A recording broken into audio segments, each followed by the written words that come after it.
পয়েন্টারের আরেকটা গুরুত্বপূর্ণ ব্যবহার হচ্ছে আমাদের অ্যারেতে। ধরা যাক আমাদের এখানে একটা ইন্টিজারের অ্যারে আছে, তার ভেতরে আমাদের 10 20 30 ভ্যালুটা আছে।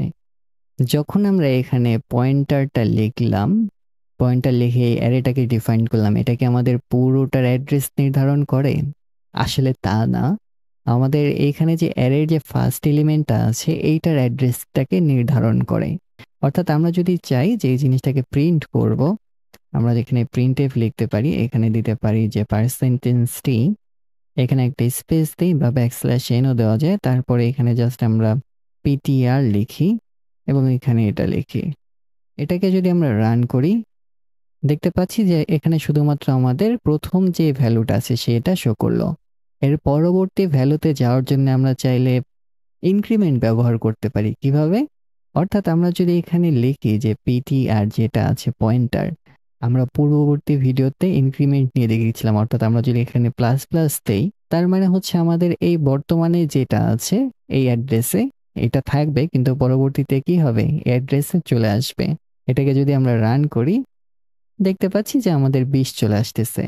আবার আমরা একটা কাজ করতে পারি, এখানে আমরা ইনক্রিমেন্ট দুইটা আমরা প্রথমে দেই। এটাকে কি বলে মনে আছে? এটাকে বলা হয় যে প্রিফিক্স ইনক্রিমেন্ট। এখন কোনটা আসবে বলতে পারবেন? চলুন আমরা বের করার চেষ্টা করি। আমাদের প্রথমে পয়েন্টার কোনটা আছে? প্রথমটা আছে এটা, কিন্তু যেহেতু এখানে পোস্ট ইনক্রিমেন্ট আছে, তার মানে বলতেছে যে পরবর্তীতে তুমি কি করো, এখানে চলে আসো। এখন তার মানে আমাদের কারেন্ট ভ্যালুটা 9 নাম্বার লাইনের এইটা, কিন্তু পরবর্তীতে আমরা দেখতে পাচ্ছি যে প্রথমেই কি আছে, ডাবল প্লাস প্লাস আছে। তো আমাদের এখানে ডাবল প্লাস প্লাস আছে, তার মানে আমাদের এইখান থেকে কি করবে, আবার এখানেই চলে আসবে। তার মানে এখন প্রিন্ট হওয়ার কথা আমাদের 30 হয়েছে প্রিন্টিং। কিন্তু আমরা যদি এখানে মাইনাস মাইনাস ইউজ করতাম, আমরা যদি এখানে এইটা লিখি, তাহলে কত আসবে? আমাদের মাইনাস মাইনাসের ভ্যালুটা আবার বের করার চেষ্টা করি। যেহেতু আমাদের প্রথমে প্লাস প্লাস আছে, তার মানে এইখান থেকে আমাদের এখানে চলে আসলো। তারপর আবার আসতেছে যে মাইনাস মাইনাস, তার মানে হচ্ছে আমাদের এইখানে আছে, বর্তমানে এখানেই থাকবে, কিন্তু এক কি করবে, আবার ফল ব্যাক করবে, তার মানে আবার 10-এ চলে আসবে। অর্থাৎ এটাকে যদি আমরা রান করি, দেখতে পাচ্ছি আমাদের 10 চলে আসছে। সো পয়েন্টারকে আপনারা অনেকভাবে ব্যবহার করতে পারেন। আপনারা একটা অ্যারে লিখে এর একটা নির্দিষ্ট এলিমেন্টে যাওয়ার জন্য পয়েন্টার দিয়ে প্র্যাকটিস করুন। আপনাদের ইনক্রিমেন্ট ডিক্রিমেন্ট এবং পয়েন্টারের ব্যবহারটা ক্লিয়ার হয়ে যাবে। আমরা কিন্তু চাইলে পয়েন্টারের উপরে পয়েন্টারও ব্যবহার করতে পারি। সেটা কিভাবে দেখবেন? চলুন দেখা যাক। আমাদের এখানে অনেকগুলো জিনিস আছে, আমি জিনিসটাকে সহজ করে দেই। অর্থাৎ আমি এখানে জাস্ট ইকুয়াল টু 10 দেই। অর্থাৎ আমাদের অ্যারেতে বা ইন্টিজার এ ভেরিয়েবলে 10 রাখলাম, আমাদের পয়েন্টার আছে এটা, হুইচ ইজ গুড।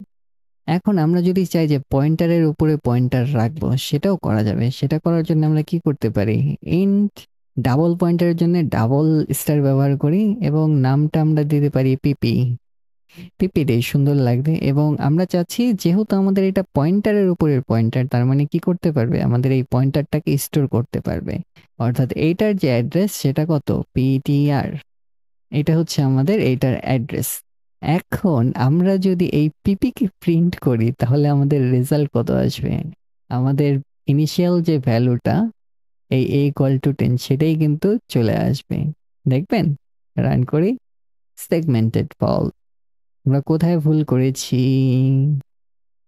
ও, আমরা এখানে পয়েন্টার ডিফাইন করেছি দেখুন, কিন্তু আমি এখানে অ্যাড্রেস সাইনটা দিতে ভুলে গেছি। এই জিনিসটা মাথায় রাখবেন, পয়েন্টার কিন্তু অ্যাড্রেস স্টোর করে, ভ্যালু স্টোর করে না। এর কারণে আমাদের এররটা আসতেছে। So I think it will run fine now. Yes, এটা হচ্ছে আমাদের পয়েন্টারের উপরের পয়েন্টার।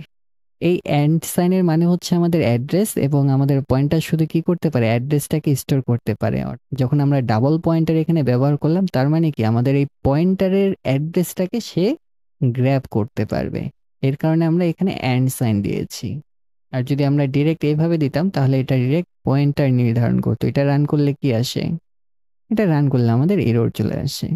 আরেকটা জিনিস আমরা কখনোই বলবো না, সেটা হচ্ছে পয়েন্টার হচ্ছে পাস বাই রেফারেন্স, যেখানে আমরা ডিরেক্টলি কি করতে পারি, আমরা আমাদের মেমোরি অ্যাড্রেসে অ্যাক্সেস করে ভ্যালুটাকে আপডেট করতে পারি।